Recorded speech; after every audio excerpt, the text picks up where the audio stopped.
میں آپ سے 2 ذکر ایسے شیئر کرتا ہوں جو کہ ہم رمضان کے مہینے میں کثرت سے کر سکتے ہیں. 2 ذکر, بہت زیادہ آپ کو میں برڈن نہیں کرنا چاہتا, ٹھیک ہے. پہلا, استغفر اللہ پڑھنا اور اللہ سے اپنے گناہوں پہ توبہ مانگنا. یا اللہ ہم سے سارا سال بڑے گناہ ہو گئے.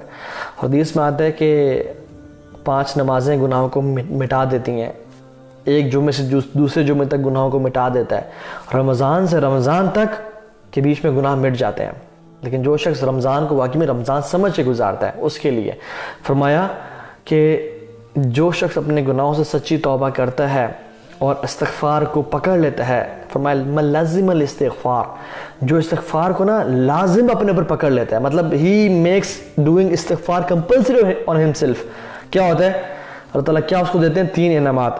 جعل اللہ من کل ضیق مخرجا ومن کل ہم فرجا ورزقہ من حیث لا یحتسب.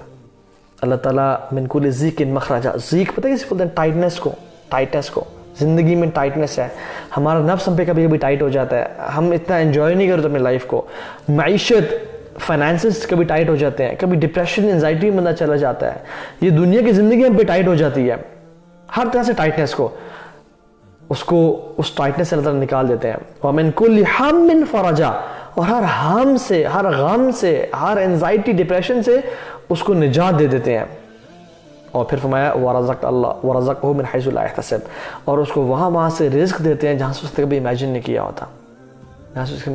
کیا ہوتا. تو وہ جو ہم نے ایک دفعہ واقعہ پڑھا تھا نا کہ امام احمد بن حنبل رحمہ اللہ رات کو آئے, مسجد میں سونے کی جگہ نہیں ملی, ایک نان بنانے والے نے کہا کہ آپ میرے ساتھ آ جائیں. اپنے گھر لے گیا, نان کو گونتے کہہ رہا تھا استغفر اللہ. امام احمد حنبل ہی نیو دس حدیث, نے کہا تم نے اس استغفار کا کوئی زندگی میں فائدہ دیکھا ہے؟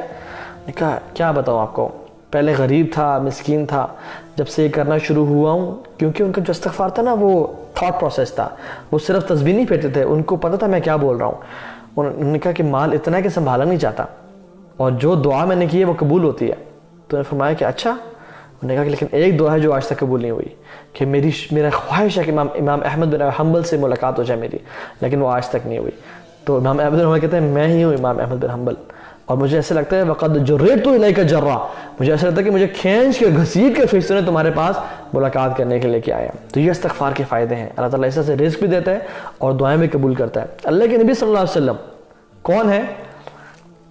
امام الانبیاء, شافع محشر, مطلب تمام اماموں کے انبیاء کے سردار, جن کے ہاتھ میں علم ہوگا قیامت کے دن شفا کا, جن کی سجدے میں سر رکھنے سے اللہ تعالیٰ شفاعت قبول کریں گے اور حساب و کتاب شروع کریں گے, اور پوری انسانیت پہلے آدم کے پاس جائے گی علیہ السلام, پھر نوح علیہ السلام کے پاس جائے گی, پھر ابراہیم علیہ السلام کے پاس, موسیٰ, عیسیٰ, تب کہیں گے کہ میں آج کچھ نہیں کر سکتا تمہارے لیے, آج اللہ تعالیٰ بہت غصے میں ہے.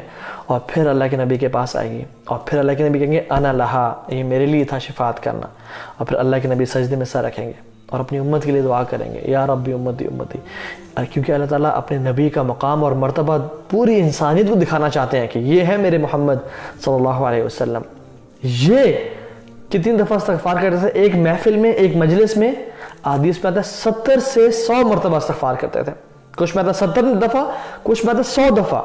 کیا پڑھتے ہیں؟ استغفر اللہ واتوب الیک, استغفر اللہ واتوب الیک. جب رسول اللہ صلی اللہ علیہ وسلم, جن کے اگلے پچھلے گناہ معاف ہیں, جو اتنی اعلیٰ اور بلند ترین ہستی ہیں, جب وہ اتنے توبہ استغفار کر رہے ہیں, تو ہم کیوں نہیں کرتے؟ ہم کیوں نہیں ایسے کرتے؟ کیا ہمیں اپنے گناہوں سے ڈر نہیں لگتا؟ کیا ہمیں اس کا خوف نہیں ہے کہ ہمارے گناہ کہیں ہمیں جکڑ نہ لے اور ہمیں عذاب کا باعث نہ بن جائے؟ تو اس کو پکڑ لیں, اس کو اپنے پہ لازم کر لیں.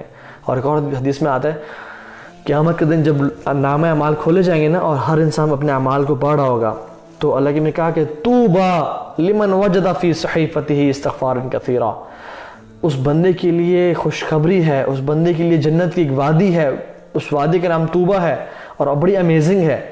کس کے لیے؟ جس نے قیامت کے دن اپنے نامہ اعمال کو کھولا اور اس میں کثرت سے استغفار کو پڑھا ہوا دیکھا. اللہ تعالیٰ ہم لوگوں کو بھی ایسے لوگوں میں سے بنا دے جو کہ کثرت سے اپنے گناہوں پہ استغفار کرتے ہیں اور پچھتاتے ہیں اور شرمندگی کرتے ہوں. اللہ تعالیٰ ہمیں ڈھیٹ نہ بنائے, اللہ تعالیٰ ہمیں باغی نہ بنائے, کیونکہ اللہ تعالیٰ کو باغی ہونا اور تکبر کرنا پسند نہیں ہے. اللہ تعالیٰ کو عاجزی پسند ہے. جو شخص عاجز ہوتا ہے نا, ہمیشہ زندگی میں کامیاب ہوتا ہے. جو شخص تکبر کے ساتھ اسے کھڑا ہوتا ہے کہ نہیں میں تو چودھری ہاں, نہیں میں تو جٹ ہاں, میں یہ میں کیوں استغفار کروں جی, میں اللہ تعالیٰ بڑا, اللہ تعالیٰ کو شخص کبھی نہیں پسند. جو شخص جھکتا نہیں ہے نا وہ کھڑا رہتا ہے. اسی طرح سے اللہ کی نے فرمایا کہ جو شخص یہ دل سے پڑھ لے, میں دل سے اپنا الفاظ ہیں میرے, جو شخص یہ پڑھ لے استغفر اللہ ربی من کل ذنب واتوب الیک, ٹھیک ہے, جو شخص یہ پڑھ لے اللہ تعالیٰ اس کے تمام گناہ معاف کر دیں گے, حتیٰ کہ وہ میدان جہاد سے پیٹھ پھیر کے بھی بھاگا ہو اللہ تعالیٰ اس کو بھی معاف کر دیں گے. سبحان اللہ, یہ اللہ تعالیٰ کی رحمت اور مغفرت ہے.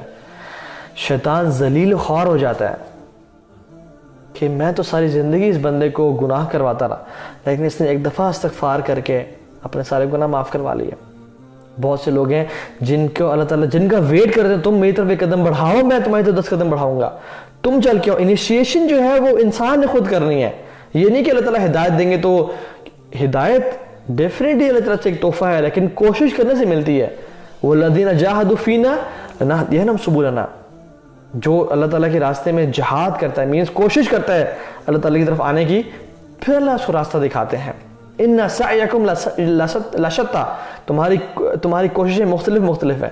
کچھ لوگ کوشش کر رہے ہیں دنیا کے لیے, کچھ لوگ کوشش کر رہے ہیں آخرت کی زندگی کے لیے. تو جو آخرت کی زندگی کے لیے کر رہا ہے فَنُيَسِّرُهُ لِلْيُسْرَى, اللہ تعالیٰ کہتا ہے ہم اس کے لیے آسان کر دیں گے زندگی. لیکن جو شخص کوشش نہیں کر رہا اس کی زندگی کو وہ اور مصیبتوں میں پھنسا جائے گا, ٹھیک ہے. سو دا پوائنٹ از استغفار کو اپنی زندگی میں بنا لیں, ٹھیک ہے.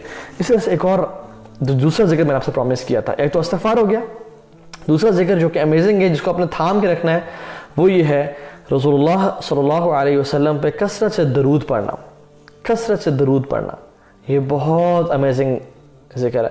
ایک صحابی آئے, انہوں نے کہا کہ وہ آ کے دعا مانگنا شروع ہو گیا اور بہت نہ اللہ کی تعریف کی نہ درود بھیجا دعا.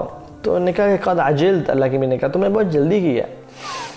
تو انہوں نے کہا رسول اللہ میں کیا کروں؟ انہوں نے کہا کہ اللہ کی تعریف کرو, میرے پہ درود بھیجو, ٹھیک ہے. ایک اور واقعہ میں آتا ہے کہ ایک صحابی نے کہا کہ یا رسول اللہ کی میں نے کہا کہ مجھ پہ درود بھیجو کچھ پورشن اپنی دعا کا. تو انہوں نے کہا رسول اللہ میں اپنی دعا کا 1/3 آپ پہ درود بھیجوں گا.